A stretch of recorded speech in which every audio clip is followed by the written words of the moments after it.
بسم الله الرحمن الرحيم. السلام عليكم ورحمة الله وبركاته. إن الحمد لله نحمده ونستعينه ونستغفره ونعوذ بالله من شرور أنفسنا وسيئات أعمالنا. من يهده الله فلا مضل له ومن يضلل فلا هادي له. أشهد أن لا إله إلا الله وحده لا شريك له وأشهد أن محمدا عبده ورسوله. اللهم صل على محمد وعلى آله وأصحابه أجمعين. أما بعد. DKM Masjid At-Tadhkirah yang dirahmati Allah, jamaah kaum muslimin wal muslimat yang dirahmati Allah Subhanahu wa taala. Pada malam hari ini kita bertemu lagi dengan kitab kita Masailul Jahiliyah. Setelah beberapa purnama kita tidak nampak, sekarang nampak lagi. Pembahasan yang akan kita kaji malam hari ini adalah Al-Mas'alatul Khamisah, permasalahan atau pembahasan yang kelima atau dalil yang kelima yang dijadikan oleh orang-orang jahiliyah dalil, yang dijadikan oleh orang-orang jahiliyah dalil untuk kesyirikan mereka, untuk kekufuran mereka, untuk kesesatan mereka.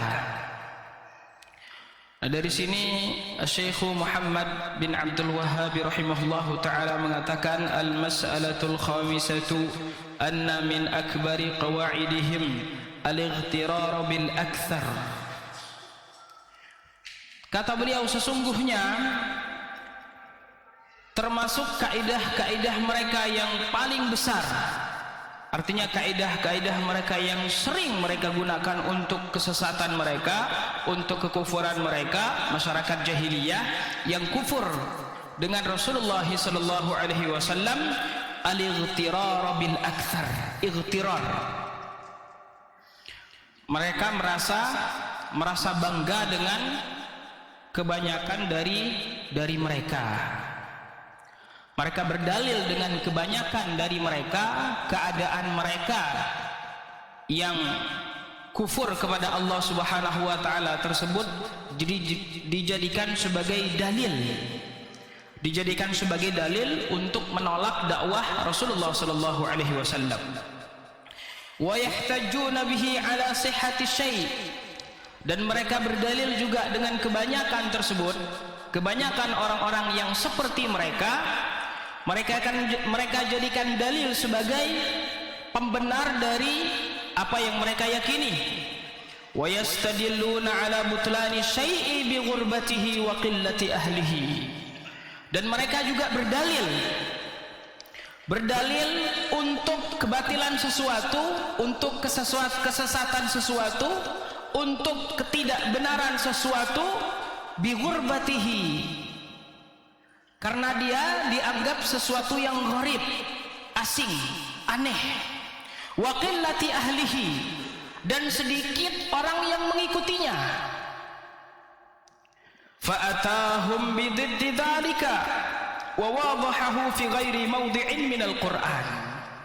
Maka Allah Subhanahu wa taala jelaskan hujjah mereka tersebut, dan Allah Subhanahu wa taala bantah hujjah-hujjah mereka tersebut di dalam banyak ayat Al-Qur'an.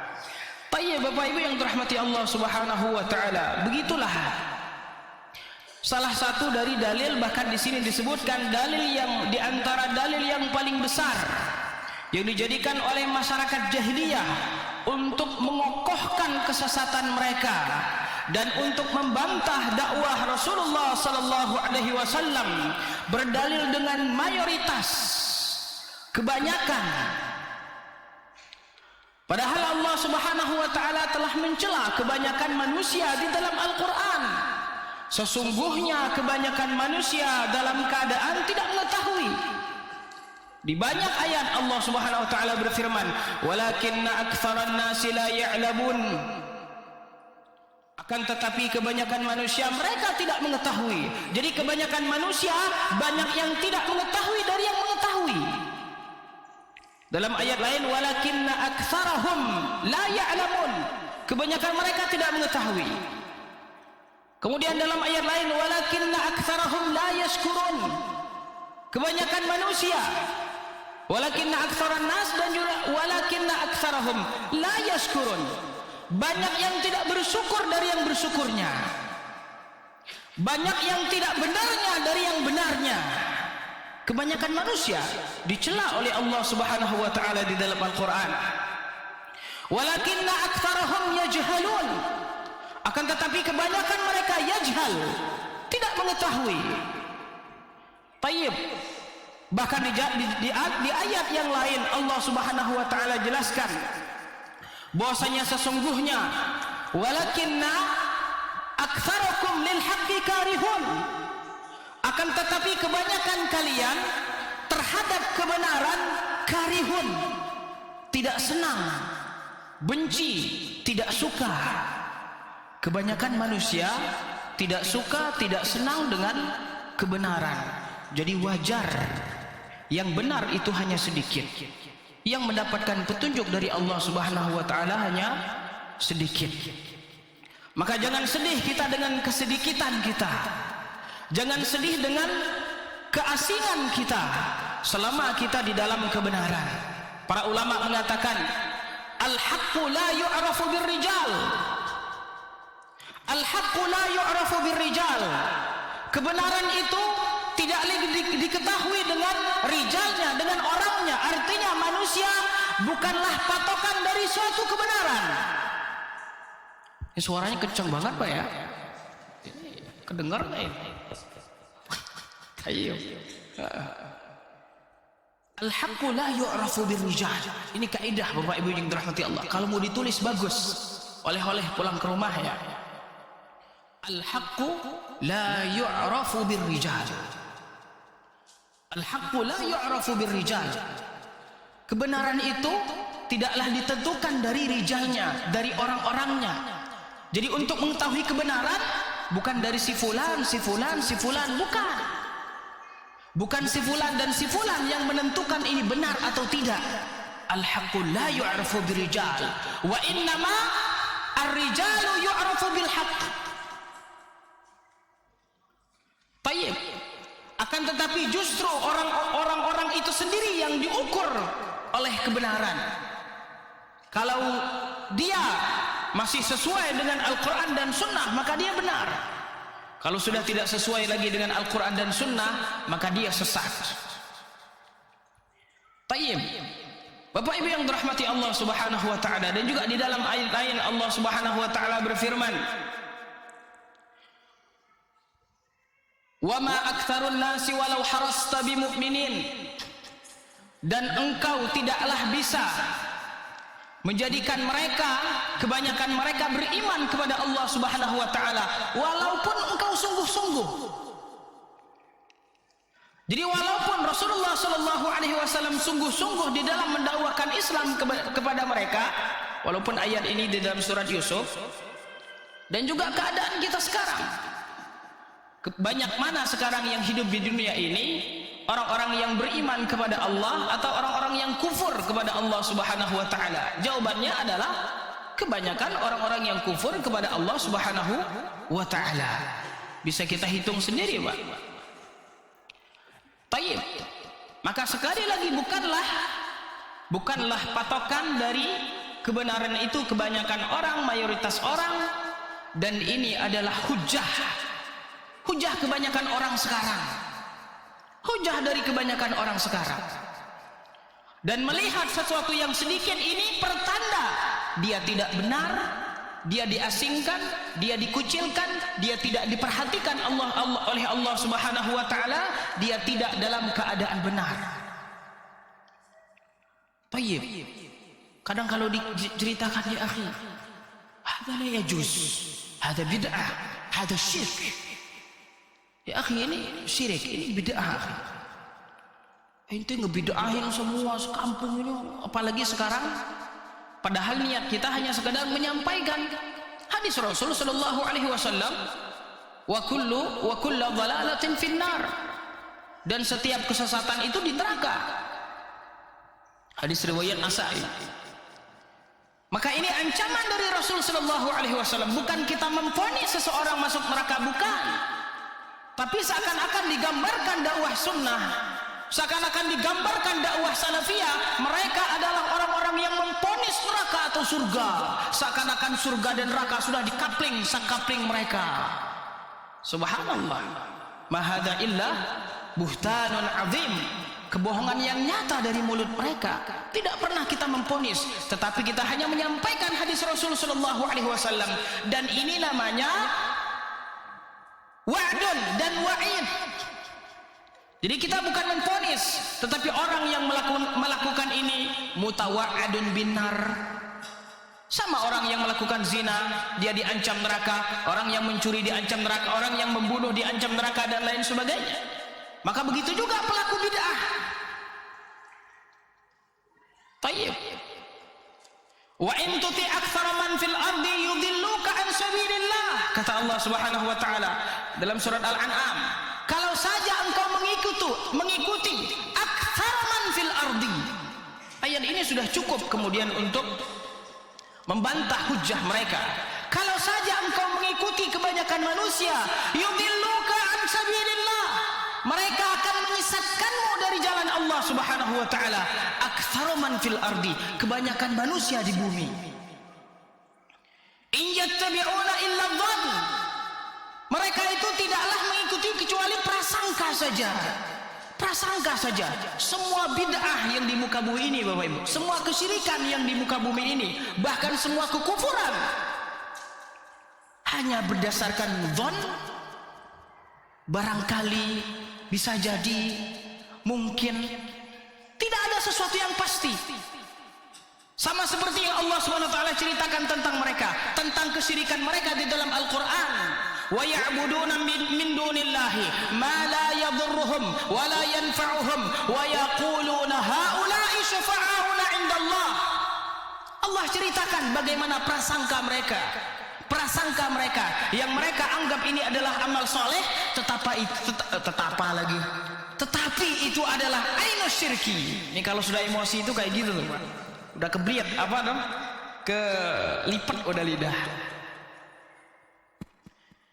Prasangka mereka Allah ceritakan di dalam Al-Quran, yang mereka anggap itu adalah amal soleh, amal soleh. Tetapi itu adalah kesyirikan, ainus syirik, syirik dalam tauhid uluhiyah, bongkahnya syirik yang mereka lakukan. Tapi mereka menganggap ini semua adalah amal soleh. Wa ya'buduna min dunillah, mereka menyembah selain Allah Subhanahu wa taala, ma la yadurruhum wa la yanfa'uhum, sesuatu yang tidak memberikan mereka mudarat dan juga tidak memberikan mereka manfaat. Wa yaquluna, mereka berkata, ini prasangka mereka, orang-orang saleh yang kami berikan persembahan kepada mereka, orang-orang yang saleh yang kami minta doa, meminta sesuatu kepada mereka sebagai perantara antara mereka dan Allah, syufa'auna 'indallah, sebagai penolong-penolong kami di sisi Allah Subhanahu wa taala. Mereka orang-orang saleh di sisi Allah, kami orang-orang pendosa. Kalau minta langsung kepada Allah tidak dikabulkan doa-doa kami. Maka kami menjadikan mereka sebagai perantara, wasilah, tawassul syirki. Sampai sekarang masih ada, Bapak Ibu, penyakit besar. Kalau sudah masuk ranah ini, sudah tegang otot ini. Betul itu. Walladzina ittakhadhu min dunihi awliya'a ma na'buduhum illa liyuqarribuna ila Allahi zulfa.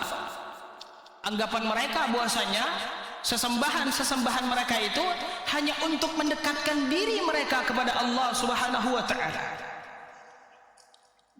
Jadi mereka menyembah berhala tersebut, menyembah di sini bisa berarti mereka berdoa kepada mereka langsung, atau misalnya ibadah-ibadah batin seperti khauf, mahabbah, tawakal dan lain sebagainya. Pada saat mereka menyembah berhala-berhala tersebut, mereka menganggap bahwasanya berhala-berhala tersebut untuk mendekatkan diri mereka kepada Allah Subhanahu wa taala. Bayangkan Bapak Ibu yang dirahmati Allah. Jadi mereka tujuan akhirnya siapa? Allah. Tapi pada saat mereka kemudian mencari wasilah yang tidak disyariatkan oleh Allah Subhanahu wa taala, tawassul yang tidak disyariatkan oleh Allah Subhanahu wa taala, justru tawassul syirki inilah yang membuat mereka jauh sejauh-jauhnya dari Allah Subhanahu wa taala. Syirik. Innallaha la yaghfiru an yushraka bihi wa yaghfiru ma duna dzalika liman yasha. Ini janji Allah Subhanahu wa taala. Yang mati dalam keadaan syirik, apakah itu syirik dalam rububiyah, atau syirik dalam uluhiyah, atau syirik dalam asma wa sifat, syirik ini yang berkenaan dengan Allah. Kalau akidah, pembahasan apa yang kita yakini secara umum.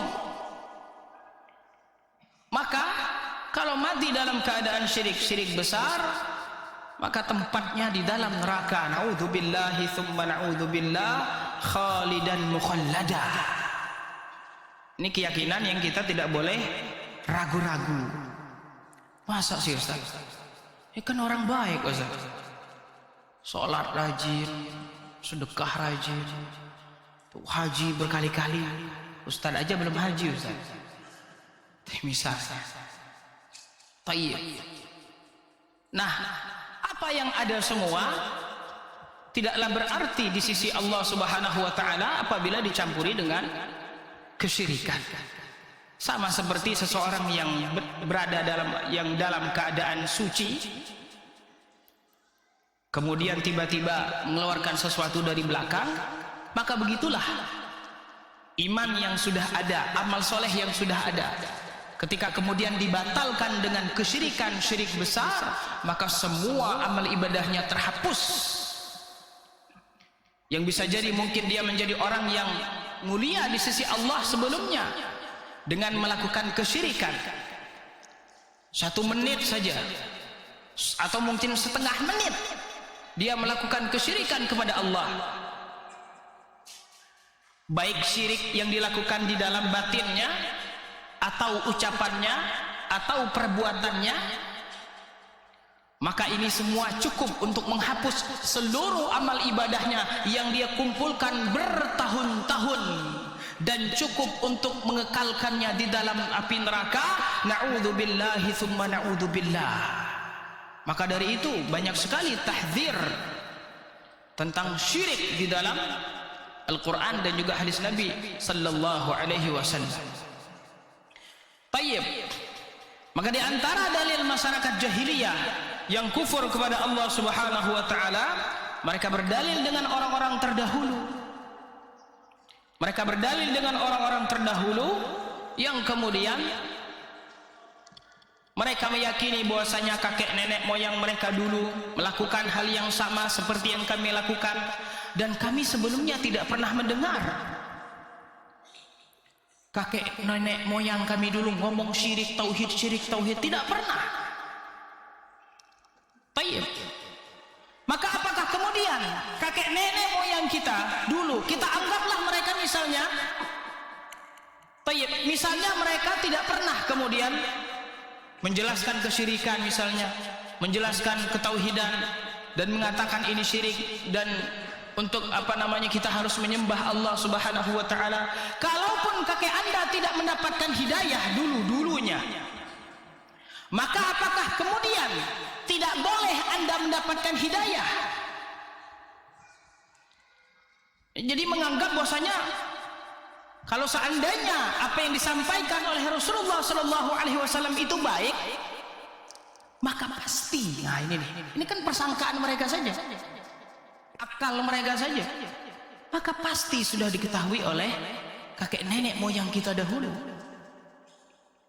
Jadi selama kakek nenek moyang kita dahulu tidak pernah mengajarkan ini, mohon maaf, subhanallah, ini ta'assub fir'auni, ta'assub jahili, yang kemudian menyebabkan mereka menolak kebenaran,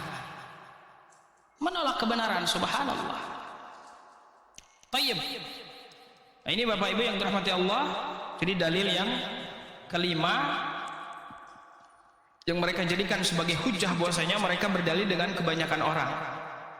Sedangkan kebanyakan orang telah dinilai oleh Allah Subhanahu wa taala tidak dalam keadaan baik. Maka kemudian bagaimana yang sesat, yang tidak tahu, yang tidak bersyukur, yang kufur itu dijadikan sebagai hujjah? Maka kebenaran adalah kebenaran walaupun yang mengikuti kebenaran itu adalah satu orang saja, dan kebatilan adalah kebatilan walaupun diikuti oleh orang sekampung 7 keturunan. Tayyib, masa sih Ustaz semua mereka sesat? Ustaz sesat. Wah, gitu Pak, harus yakin. Kalau akidah itu harus yakin. Tayyib, kemudian selanjutnya al-mas'alatu sadisatu al-ihtijaju bil mutaqaddimina ka qawlihi qala fama balul qurunil ula. Ini cerita Firaun. Cerita Firaun yang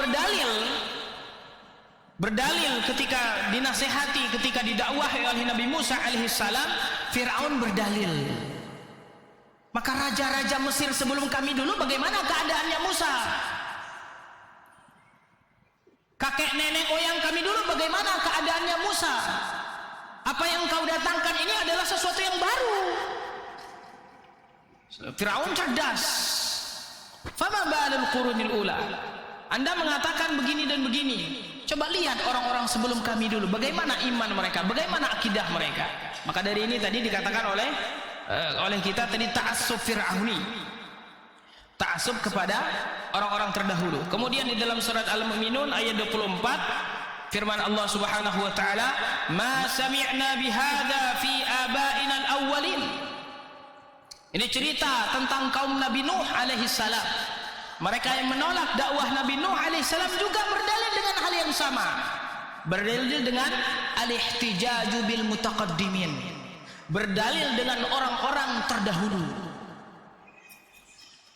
Ma sami'na bihadza fi millati aba'ina al-awwalin.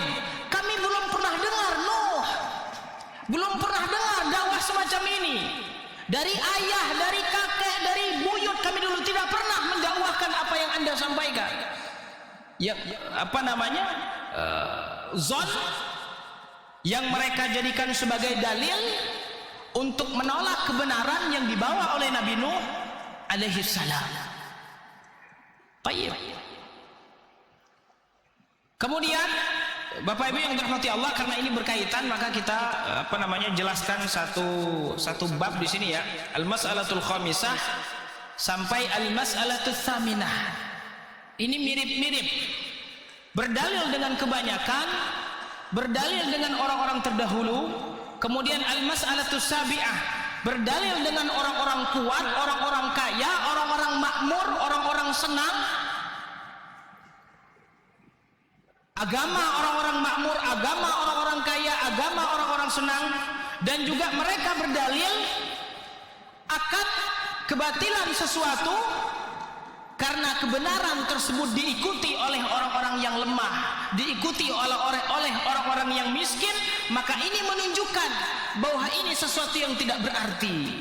Ini dalil orang-orang jahiliyah.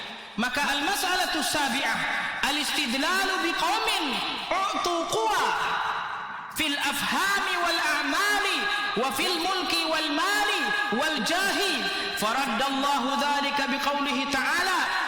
Maka masalah yang ketujuh adalah mereka berdalil biqaumin, dengan sebuah kaum.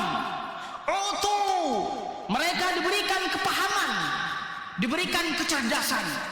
Yahudi misalnya.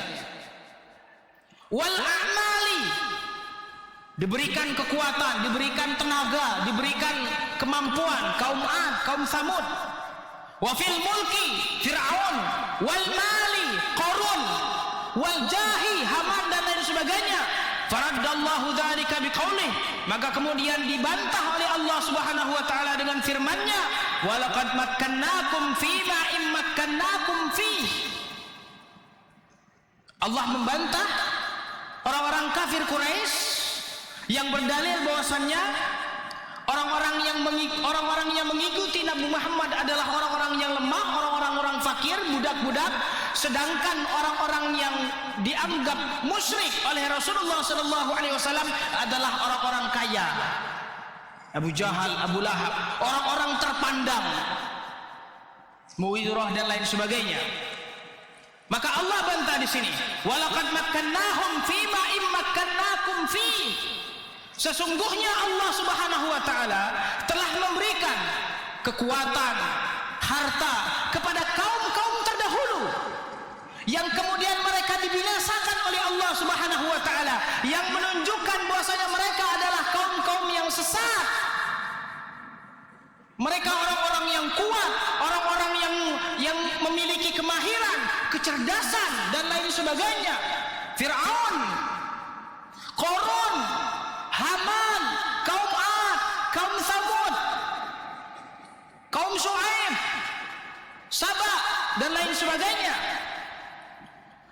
Maka mereka telah kami berikan yang tidak kami berikan kepada kalian. Apa yang Allah berikan kepada kafir Quraisy itu sesuatu yang kecil dibandingkan dengan apa yang telah Allah berikan kepada kaum-kaum sebelumnya. Tetapi bukan berarti mereka dalam keadaan benar. Justru mereka dibinasakan oleh Allah Subhanahu wa taala. Jadi jangan kalian berdalil dengan kebesaran kalian, ketenaran kalian, kekayaan kalian, kehormatan kalian dan lain sebagainya. Ada yang lebih kaya dari kalian, ada yang lebih senang dari kalian, akan tetapi mereka dibinasakan oleh Allah Subhanahu wa taala dengan kekufuran mereka. Maka tidak bisa kalian berdalil dengan kekayaan kalian tersebut, tidak bisa kalian berdalil dengan kedudukan kalian tersebut. Surat Al-Ahqaf ayat 26. Kemudian di dalam surat Al-Baqarah ayat 89 firman Allah Subhanahu wa taala membantah orang-orang yang berdalil dengan kakek nenek moyang mereka dulu yang cerdas. Orang-orang Yahudi, mereka adalah orang-orang yang diberikan Allah ilmu, diberikan Allah Taurat, kitab, diberikan Allah Subhanahu wa taala tanda-tanda kenabian Nabi Muhammad sallallahu alaihi wasallam. Allah berfirman, "Wa kanu min qablu yastaftihuna 'alal ladzina kafaru, falamma ja'ahum ma 'arafu kafaru bih." Tayyib. Kemudian Allah katakan, "Ya'rifunahu kama ya'rifuna abna'ahum." Tayyib. Orang-orang Yahudi yang awalnya kemudian mereka ketika diberikan informasi oleh Nabi Musa alaihissalam bahwasanya akan datang Nabi dan Rasul terakhir yang memiliki sifat begini, begini dan begini, akan muncul nanti di tanah yang banyak ditumbuhi kurma, maka mereka berbondong-bondong datang ke Madinah. Bahkan mereka berharap yang dipilih oleh Nabi, yang dipilih oleh Allah Subhanahu wa taala untuk menjadi nabi terakhir tersebut adalah dari mereka. Maka ada yang bersemedi, ada yang bertapa, ada yang beruzlah dan lain sebagainya, berharap bahwasanya wahyu turun kepada mereka. Karena kebiasaan para nabi dan rasul terdahulu itu dari Bani Israel, dari anak-anaknya Nabi Ya'qub alaihissalam. Tetapi ketika Allah Subhanahu wa taala berkehendak yang menjadi nabi dan rasul terakhir adalah dari Bani Ismail, makhluk yang paling mulia, rasul yang paling mulia Nabi Muhammad sallallahu alaihi wasallam dari keturunan Ismail, bukan dari keturunan Bani Israel. Maka dengan hasad mereka, dengan dengki mereka menolak dakwah Nabi sallallahu alaihi wasallam, dan mereka tahu betul bahwa Rasulullah sallallahu alaihi wasallam adalah nabi yang diceritakan oleh Musa di dalam kitab Taurat. Bahkan Allah sebutkan di sini, wa ya'rifunahu kama ya'rifuna abna'ahum. Mereka mengetahui sifat-sifat Nabi sallallahu alaihi wasallam tersebut seperti mereka mengetahui sifat-sifat yang ada pada anak mereka. Kita tahu sifat-sifat anak kita, rambutnya seperti ini, alisnya seperti, hidungnya seperti kita misalnya. Sifat-sifat anak kita yang paling tahu daripada orang lain. Maka begitulah orang-orang Yahudi, manusia yang paling tahu tentang sifat-sifat Nabi sallallahu alaihi wasallam. Mereka tahu itu benar, Mereka yakin inilah nabi yang digambarkan oleh Nabi Musa alaihissalam di dalam Taurat, tapi kemudian mereka bantah, mereka tolak. Bahkan mereka mengatakan, iya, Nabi Muhammad ini adalah nabi dan rasul, tapi mohon maaf, untuk bangsa Arab saja. Tapi kalau untuk Bani Israel tidak. Karena kebiasaan kami dulu para nabi dan rasul itu dari Bani Israel. Nabi Musa, Nabi Isa, Nabi Yahya, Nabi Harun dan lain sebagainya. Ya, semuanya dari Bani Israel. Kami orang-orang yang diberikan Alkitab. Orang Arab tidak diberikan Alkitab, hanya kemudian bisa bersyair saja. Maka mana mungkin mereka kemudian bisa menjadi nabi? Mana mungkin dari mereka muncul sosok seorang nabi, sedangkan kami yang sudah bertahun-tahun mengkaji Alkitab. Prasangka mereka, maka tidak mungkin nabi keluar dari Bani Israel. Ini prasangka, zon, taklid dari Bani Israel. Maka orang-orang tadi, kaum Ad dan kaum Tsamud adalah yang Allah Subhanahu wa taala berikan kekuatan, dan Bani Israel, orang-orang Yahudi, adalah orang-orang yang diberikan ilmu. Dan orang-orang jahiliyah, mereka berdalil dengan nenek moyang mereka dulu, termasuk orang-orang Yahudi tadi, berdalil dengan orang-orang yang diberikan kekuatan, diberikan pemahaman untuk menolak dakwah Rasulullah sallallahu alaihi wasallam. Kemudian al-mas'alatu tsaminatu al-istidlalu ala butlani syai' bi annahu lam yattabi'hu illa ad-du'afa'u. Masalah yang ke-8 adalah dalil mereka bahwa akan kebatilan sesuatu, akan ketidakbenaran sesuatu, bi annahu lam yattabi'hu illa ad-du'afa'. Sesuatu itu batil kalau dia masih melingkar di orang-orang du'afa saja, orang-orang lemah, orang-orang miskin, budak-budak saja. Kemudian di sini dikatakan oleh mereka, Allah menceritakan bagaimana perkataan mereka, qalu anu'minu laka wattaba'akal ardhalun. Qalu, mereka berkata, anu'minu laka, apakah kami akan beriman kepadamu? Wattaba'akal ardhalun, sedangkan yang menjadi pengikut-pengikutmu adalah orang-orang rendah. Kami orang-orang kaya, kami orang-orang terpandang, kami orang-orang yang memiliki kedudukan. Apakah model kami ini mau disamakan seperti orang-orang yang tidak belajar, tidak memiliki kehormatan dan lain sebagainya? Ini dalil dari orang-orang jahiliyah. Na'udzubillah tsumma na'udzubillah. Qalu anu'minu laka wattaba'a. Wattaba'a di sini kalau kita lihat i'rabnya adalah hal. Artinya, apakah kami akan beriman kepadamu sedangkan keadaanmu yang menjadi pengikutmu adalah orang-orang yang rendahan? Dalil orang-orang jahiliyah di dalam surat Asy-Syu'ara ayat 111. Kemudian firman Allah Subhanahu wa taala di dalam surat Al-An'am ayat 53, wa qaulihi ahaula'i manallahu 'alaihim min bainina. Mereka berdalil untuk menolak kebenaran tersebut, mengatakan ahaula'i, apakah mereka itu manallahu 'alaihim min bainina, mereka itu orang-orang yang rendahan itu yang menjadi pengikut Nabi Muhammad sallallahu alaihi wasallam. Mereka adalah orang-orang yang Allah berikan petunjuk, sedangkan kami tidak. Kami ini orang-orang yang terpandang, yang Allah berikan nikmat. Jadi mereka merasa mereka diperhatikan oleh Allah, diberikan nikmat oleh Allah, diberikan kedudukan oleh Allah.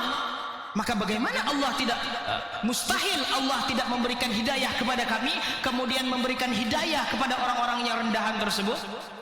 Nah, ini dalil dari orang-orang jahiliyah. Tayyib. Nah, kemudian Allah bantah ucapan mereka tersebut. Faraddallahu biqaulihi, setelah kalimat tadi, ini masih dalam satu ayat, alaisallahu bi'a'lama bisyakirin. Maka bukankah Allah Subhanahu wa taala lebih tahu dengan orang-orang yang bersyukur kepadanya? Bapak Ibu yang dirahmati Allah Subhanahu wa taala, sesungguhnya kita telah diberikan akal, panca indera, hati, dan juga fasilitas yang lain untuk memilih. Untuk memilih. Allah Subhanahu wa taala berikan kepada kita kehendak, bukan? Allah berikan kepada kita kehendak. Kita datang ke masjid, ada enggak kita tadi dipaksa? Misalnya kita mau datang ke masjid, tiba-tiba kaki kita kemudian tidak bisa bergerak. Kita datang ke masjid sesuai dengan keinginan kita, maka Allah Subhanahu wa taala berikan kepada kita kehendak. Maka kita kemudian yang memilih hidayah. Kita kemudian yang memilih hidayah, walaupun pilihan kita tersebut di bawah pilihan Allah Subhanahu wa taala. Wa ma tasyauna illa an yasha Allahu rabbul alamin. Tetapi kita disuruh untuk memilih. Kebenarankah yang kita pilih atau kesesatan yang kita pilih? Tetapi Allah menyuruh kita untuk memilih. Tayyib. Allah tidak memaksa kita masuk neraka. Maka ketika ada orang masuk neraka, ini adalah bentuk dari keadilan Allah Subhanahu wa taala. Allah tidaklah menzalimi kita. Allah tidak zalim ketika memasukkan hambanya ke dalam neraka dan menyiksa hambanya di dalam neraka, tetapi justru Bapak Ibu yang dirahmati Allah, kitalah yang zalim. Tayyib. Allah berikan kepada kita kehendak, Allah berikan kepada kita fasilitas akal untuk berpikir,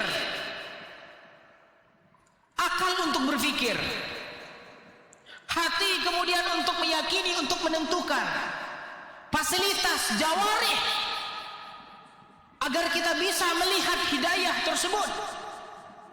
Kemudian yang melakukan kekufuran, yang melakukan kesyirikan tersebut adalah kita. Maka bagaimana kemudian Allah Subhanahu wa taala disalahkan? Maka bagaimana kemudian Allah Subhanahu wa taala dikatakan zalim?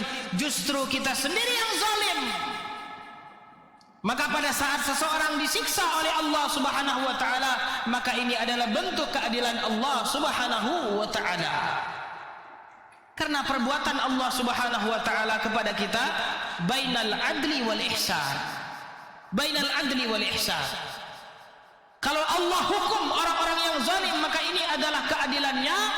Dan kalau Allah Subhanahu wa taala berikan kepada kita kebaikan, anugerah, petunjuk, semata-mata adalah rahmat, anugerah dari Allah Subhanahu wa taala. Ini pembahasan qadar yang berkaitan dengan pembahasan kita yang perlu kita jelaskan. Tayyib. Maka ahlu sunnah wal jamaah di dalam bab ini tidak seperti qadariyah yang mengatakan bahwasanya manusialah kemudian yang menentukan surga neraka. Tayyib. Kita memilih, disuruh untuk memilih, dan Allah Subhanahu wa taala sudah tahu tempat kita masing-masing. Tapi kan kita tidak tahu apa tempat kita nanti kemudian. Para sahabat kemudian bertanya kepada Rasul, kalau begitu afanatakil, kalau begitu kita tawakal saja kepada wahai Rasul, tidak perlu kita kemudian ibadah, toh sudah ditentukan surga apa neraka. Apa kata Rasul sallallahu alaihi wasallam? I'malu fa kullun muyassarun lima khuliqalah. Kita hanya diperintahkan untuk berbuat dan berbuat. Masing-masing kita telah dimudahkan oleh Allah Subhanahu wa taala menuju jalan terakhir kita. Tidak tahu kita surga dan neraka. Karena memang permasalahan takdir adalah permasalahan yang dirahasiakan oleh Allah Subhanahu wa taala. Rahasia.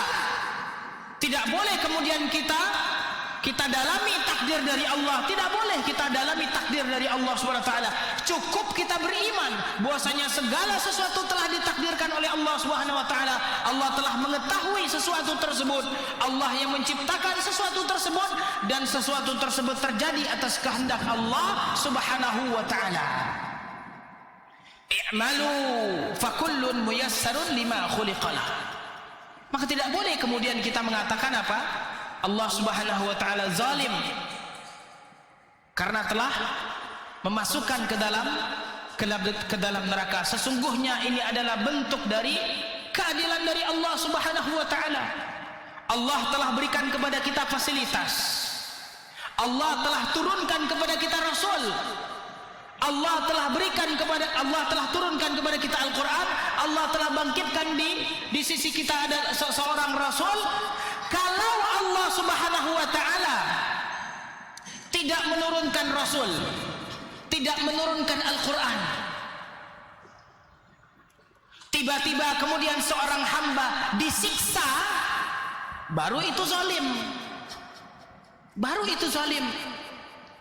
Tetapi kita semua diberikan ikhtiar, kita semua diberikan pilihan, kita semua diberikan fasilitas, kita semua diberikan kemampuan, kita semua diberikan kehendak untuk memilih. Allah turunkan kitabnya, Allah utus Rasul sallallahu alaihi wasallam, maka tinggal kita memilih jalan tersebut ke surga atau ke neraka. Tayyib. Nah, Bapak Ibu yang dirahmati Allah Subhanahu wa taala, maka inilah ya yang berkaitan dengan poin-poin yang berkenaan dengan masailul jahiliyah yang kelima sampai yang ke-8. Tayyib, kita ulangi. Jadi masalah yang kelima adalah mereka berdalil dengan kebanyakan menganggap bahwasanya kebanyakan manusia dalam keadaan syirik,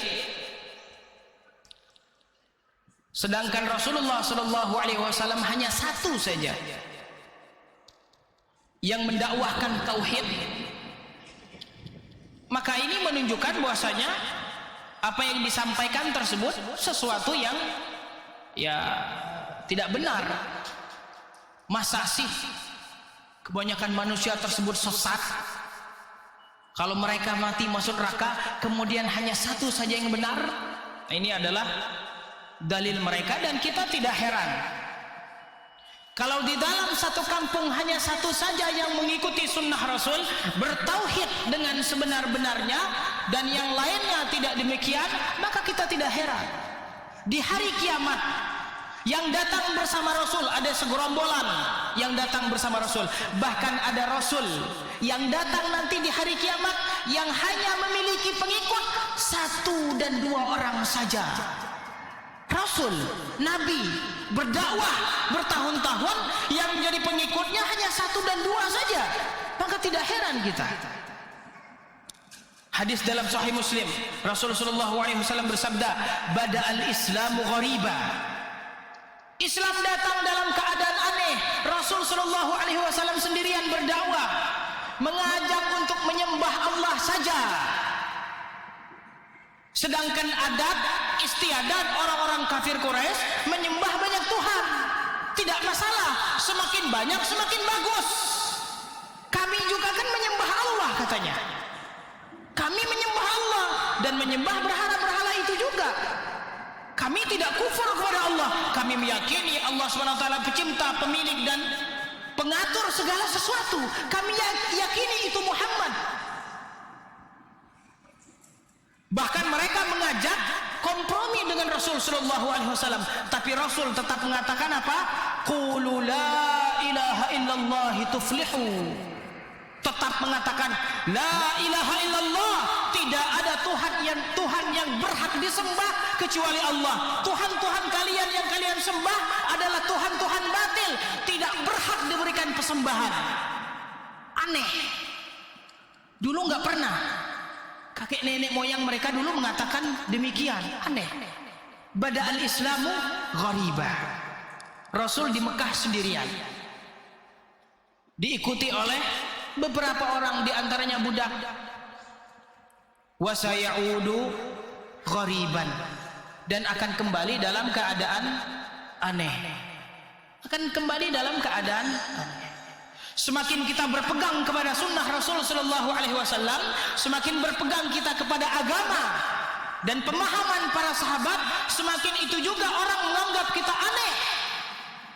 Fatuba lil ghuraba, tuba lil ghuraba. Sebagian mengatakan tuba ini adalah al-jannah. Tuba lil ghuraba. Kita bersabar sampai nanti kita ketemu dengan Rasul sallallahu alaihi wasallam di telaganya, dan kita bukan orang-orang termasuk yang diusir dari telaga Rasul sallallahu alaihi wasallam karena telah merubah syariat Rasul sallallahu alaihi wasallam. Orang-orang mayoritas tadi yang mereka menganggap ini dan itu dan lain sebagainya diusir dari telaga Rasul sallallahu alaihi wasallam nantinya. Fatuba lil ghuraba. Nah, kemudian di masalah yang keenam, al-ihtijaju bil mutaqaddimin, berdalil dengan orang-orang terdahulu. Ini pernah dilakukan atau pernah sampaikan oleh Firaun, dan kita sepakat Firaun adalah termasuk orang-orang yang sesat, bahkan Rasulullah. Begitu juga orang-orang yang membantah kaum Nabi Nuh alaihi salam. Umat Nabi Nuh alaihi salam yang membantah Nabi Nuh alaihi salam, yang kemudian mereka ditenggelamkan oleh Allah Subhanahu wa taala dengan banjir besar. Dan kalau kita lihat Bapak Ibu yang dirahmati Allah, yang menyebabkan bala dan malapetaka ini adalah orang-orang yang diberikan harta, mereka kufur dengan kenikmatan mereka. Orang-orang yang berilmu, yang tidak mau berdakwah kepada masyarakat, yang tidak mau nahi mungkar. Orang-orang yang diberikan kehormatan, kekuasaan, yang ingkar dan sombong, dan biasanya yang banyak berbuat zalim.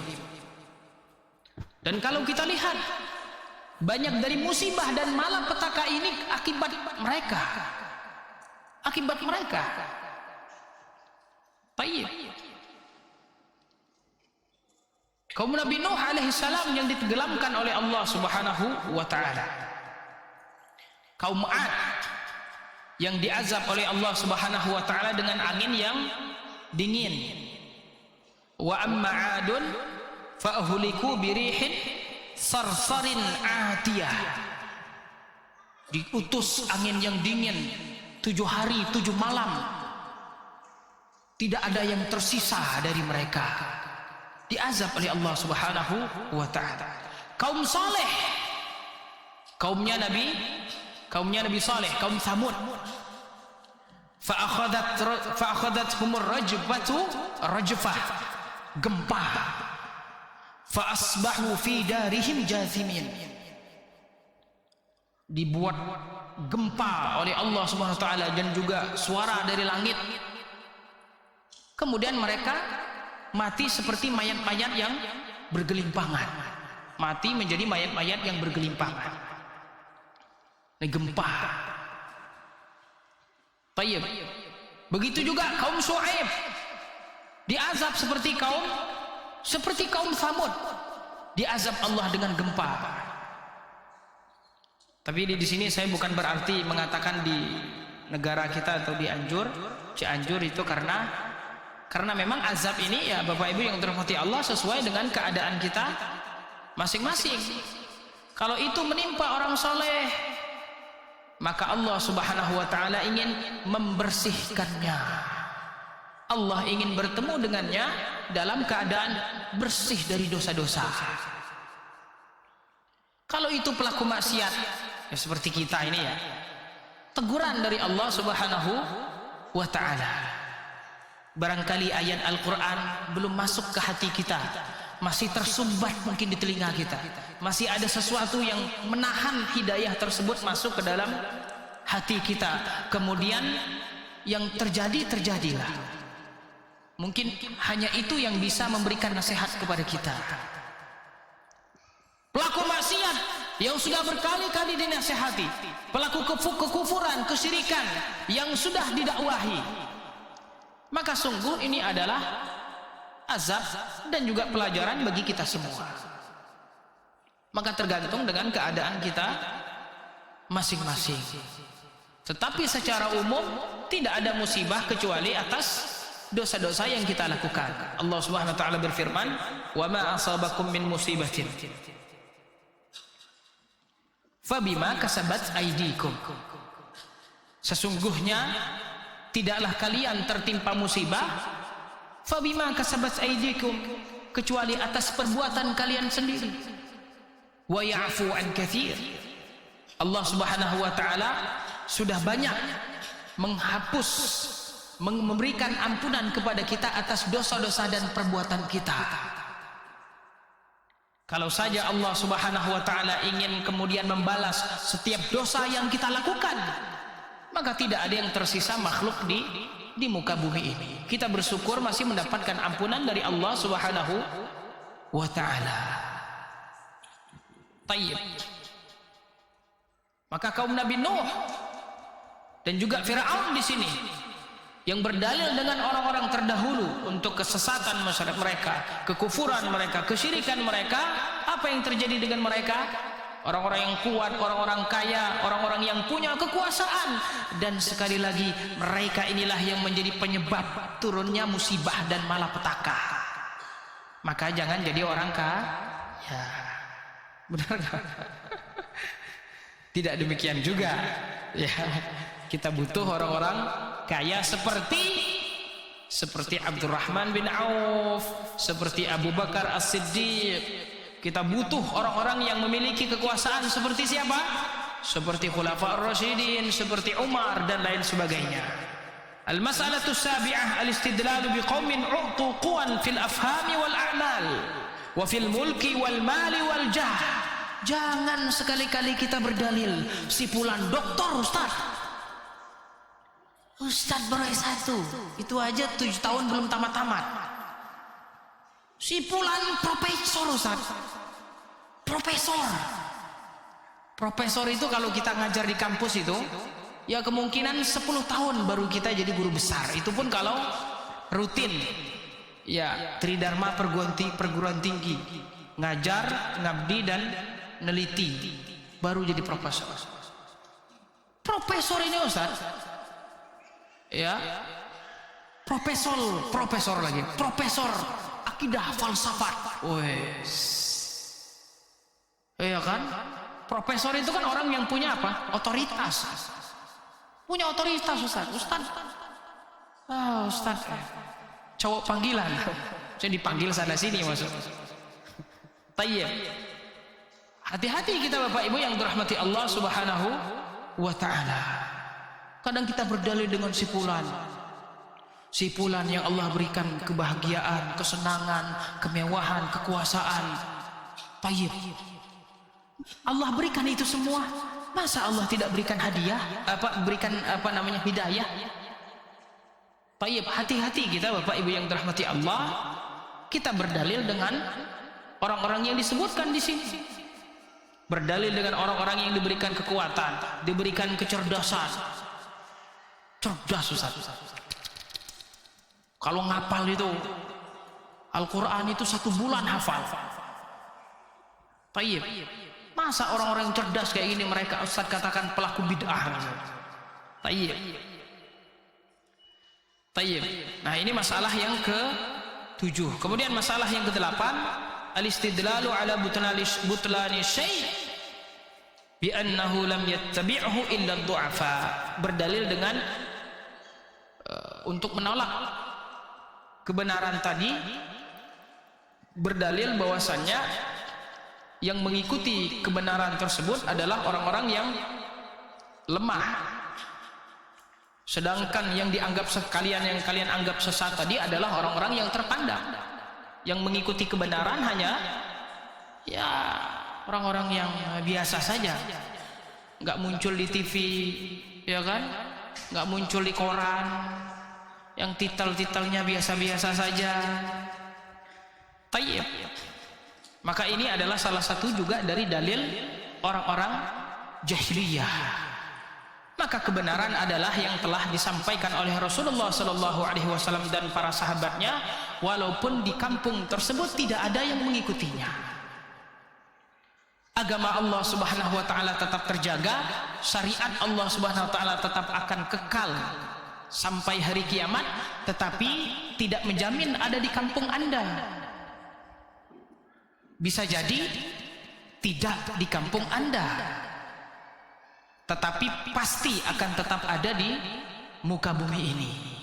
Kebenaran adalah kebenaran walaupun ditolak, dihina, dicaci maki, diejek-ejek di YouTube. Banyak sekali ini, na'udzubillah tsumma na'udzubillah. Tayyib. Nah, ini dalil yang ke-8.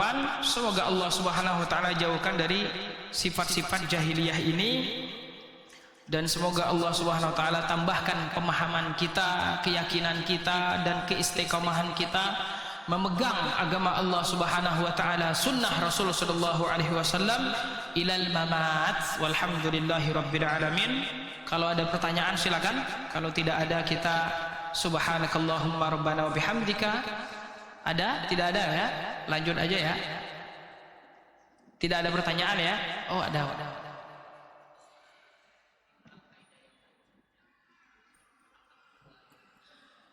Tayyib, al-haqqu la yu'rafu birrijal.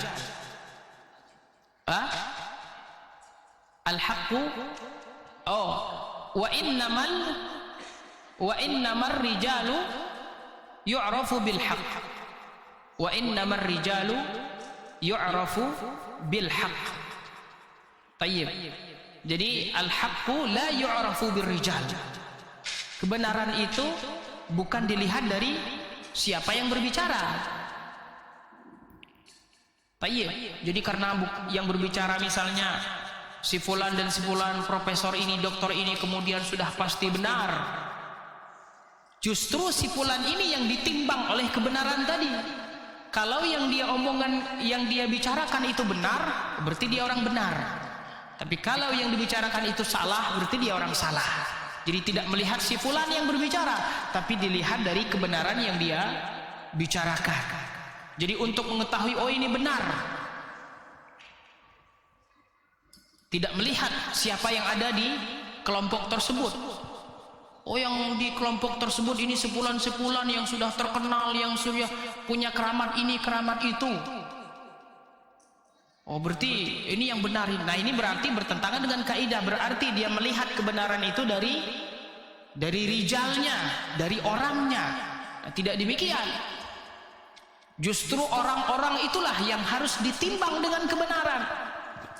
Orang ini benar atau tidak, lihat ayat atau hadis yang menjelaskan perkara tersebut. Kalau yang disampaikan sesuai dengan Al-Quran dan hadis, berarti dia benar. Kalau tidak sesuai dengan Al-Quran dan hadis, dia tidak benar. Justru dia yang ditimbang dengan kebenaran. Tayyib. Ada satu di sini. Sudah ditulis Pak tadi Pak. Al-haqqu la yu'rafu birrijal wa innamar rijalu yu'rafu bil haqq.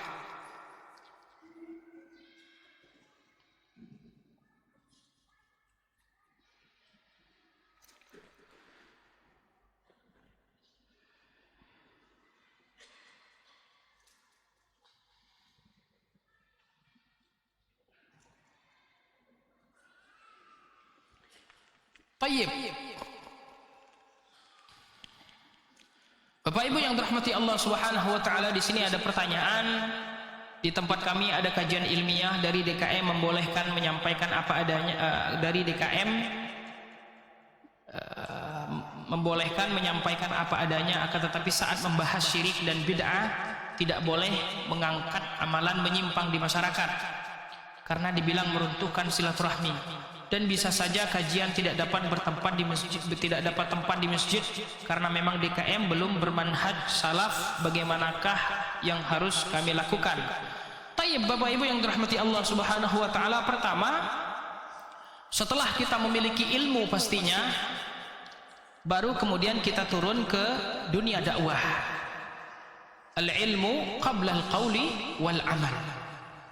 Setelah kita memiliki ilmu tersebut, yang pastinya para ulama lah yang kemudian yang melihat apakah kita sudah punya aslun, dasar di dalam ilmu tersebut, baru kemudian kita berdakwah. Dan tentunya kita juga harus memiliki fikih dakwah, artinya dakwah dengan hikmah. Apa yang harus kita sampaikan di awal, apa yang kita nomor duakan, apa yang kita kemudian nomor tigakan. Tayyib.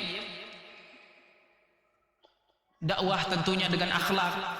Kita berdakwah tentu dengan sopan santun, dengan ucapan-ucapan yang mudah dipahami dan lain sebagainya. Tetapi kalau kita sudah melakukan itu semua, usaha-usaha kita untuk dakwah dengan baik, dengan akhlak dan lain sebagainya sudah kita lakukan, maka kemudian ditolak, maka kemudian kita misalnya dibantah dan lain sebagainya, maka begitulah sunnatullah.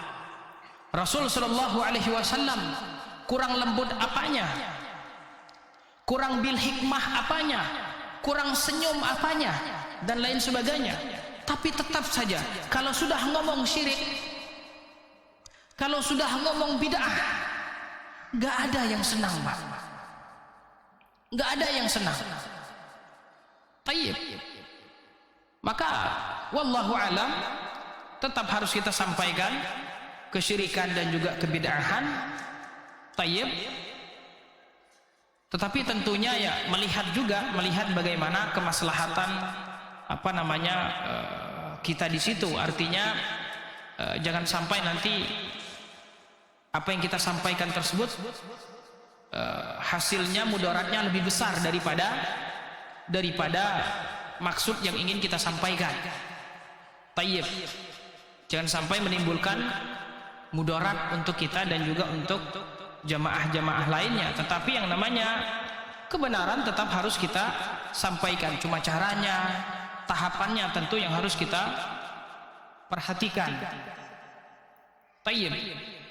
Kalau kita hanya menyuruh kebaikan saja, kita kerjakan salat, kita kerjakan puasa, itu namanya amar ma'ruf saja, belum nahi mungkar. Sedangkan kita dakwah itu adalah amar ma'ruf dan nahi mungkar. Kalau nyuruh salat saja enak sih, Pak, iya kan? Ayo kita sabar, ayo kita tawakal, kita cinta kepada Allah, enak ini. Nggak ada mungkin yang memusuhi. Rasulullah mungkin tidak akan diusir dari Mekah. Tapi kalau ketika sudah berbicara nahi mungkar, sudah menjadi sunnatullah. Tayyib. Cuma mungkin caranya, maslahatnya dan lain sebagainya harus kita perhatikan. Barakallahu fikum.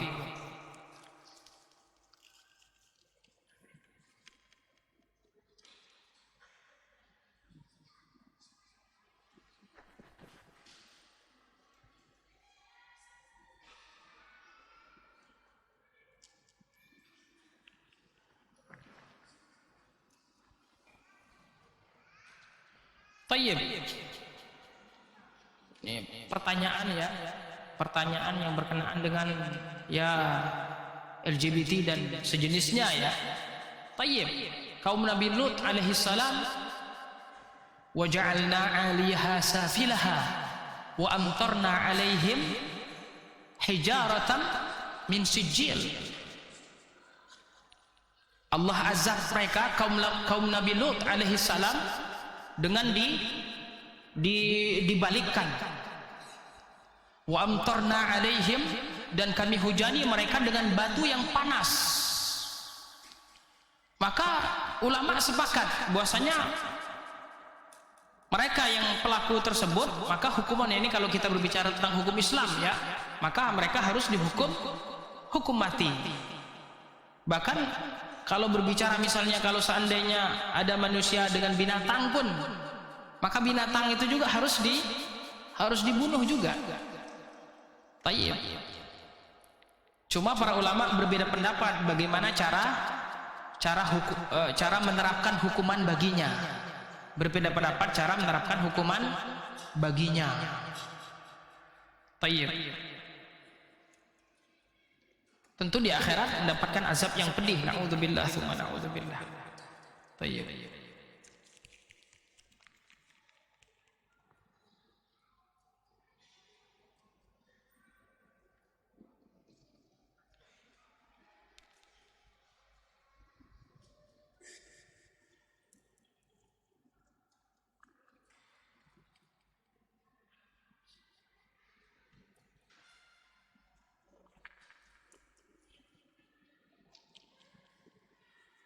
Tayyib.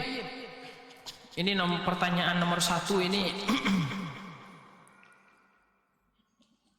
Bagaimana jika ada seorang yang memakan dari hasil makanan yang haram, lalu kemudian pada suatu saat ia dizolimi oleh seseorang dan dia berdoa, apakah doanya akan terijabah? Tayyib. Wallahu alam ya. Tadi mungkin bisa tanyakan ke Ustaz Badru mungkin. Tayyib. Apa hukuman dan kerugian bagi orang yang takabur? Tayyib. Rugi di dunia dan rugi di akhirat. Orang-orang yang takabur, orang-orang yang sombong, yang seharusnya itu adalah pakaian Allah Subhanahu wa taala dan tidak layak dia sombong. Sombong ini hukum asalnya memang adalah sesuatu yang haram. Mau celana di atas cingkrang, celana di atas mata kaki atau di bawah mata kaki atau sampai ke lutut. Kalau itu adalah sombong, maka hukumnya haram. Maka ini adalah salah satu dalil yang menjelaskan bahwasannya tidak ada perbedaan antara sombong dan tidak sombong di dalam memakai celana. Karena ada yang mengatakan tuh, kalau seandainya disertai dengan sombong baru kemudian tidak boleh, tapi kalau tidak sombong nggak apa-apa. Tayyib. Ya akhi, Anda ketika tidak mau mengikuti, kalau seandainya dia sudah yakin ya perintah Rasul, dan sebenarnya kalau dia melihat nas-nas yang menjelaskan demikian banyak sekali, qauli dan fi'li, perkataan Rasul dan praktek dari Rasul Shallallahu Alaihi Wasallam untuk masalah di atas mata kaki ini. Bahkan dalam mazhab Syafi'i saja disebutkan makruh. Taib, sesuatu yang makruh, dibenci. Taib. Enggak, saya emang enggak ada sombong. Berarti itu ente udah sombong, merasa tidak sombong. Berarti udah sombong. Taib.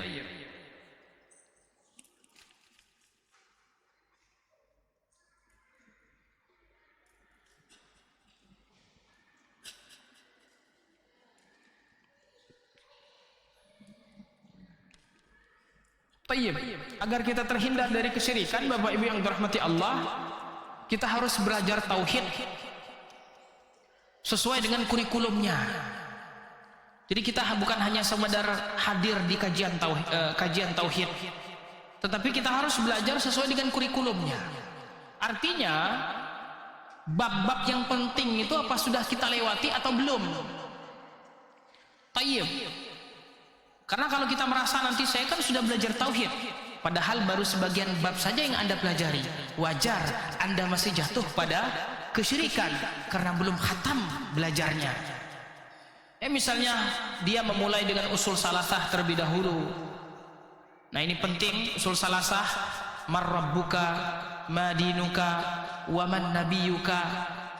Kemudian setelah itu dia naik ke qawaidul arba' untuk memperkuat tauhid uluhiyahnya. Kemudian setelah itu dia masuk ke kitabut tauhid. Ini mau tidak mau ini, karena disitulah rincian-rincian tentang hakikat tauhid, tentang keutamaan tauhid dakwah, dan tafsir tentang tauhid. Hal-hal yang bertentangan 100% dengan tauhid, hal-hal yang mengurangi ketauhidan, hal-hal yang merusak ketauhidan yang banyak terjadi di masyarakat kita. Banyak sekali, Pak. Banyak sekali. Jawabannya ada di kitab tauhid. Makanya harus selesai kita belajar kitab tauhid. Setelah itu, kalau ini kan berkenaan dengan Allah saja, masuk ke dalam akidah secara umum. Akidah kepada Allah, akidah kepada para malaikat, akidah kepada kitab-kitab, akidah kepada para nabi dan rasul. Ada yang secara global, ada yang dijelaskan oleh Syekhul Islam secara detail kepada para sahabat dan lain sebagainya, bab qadar, bab iman. Maka kita masuk ke akidah al-wasitiyah. Akidah al-wasitiyah li Syekhul Islam Ibnu Taimiyah rahimahullahu taala. Nah, setelah itu kita butuh untuk memperkuat kaidah asma wa sifat. Ini kadang yang banyak membuat umat Islam berpecah. Maka kita harus kuatkan pemahaman kita di situ. Maka kita belajar Al-Qawaidul Muthlah karya Syekh Ibnu Utsaimin rahimahullahu taala. Sudah selesai kitab-kitab akidah ini, baru nanti masuk ke kitab-kitab akidah salaf. Kali ini kan kitab-kitab yang ditulis oleh ulama kontemporer, ulama kita sekarang.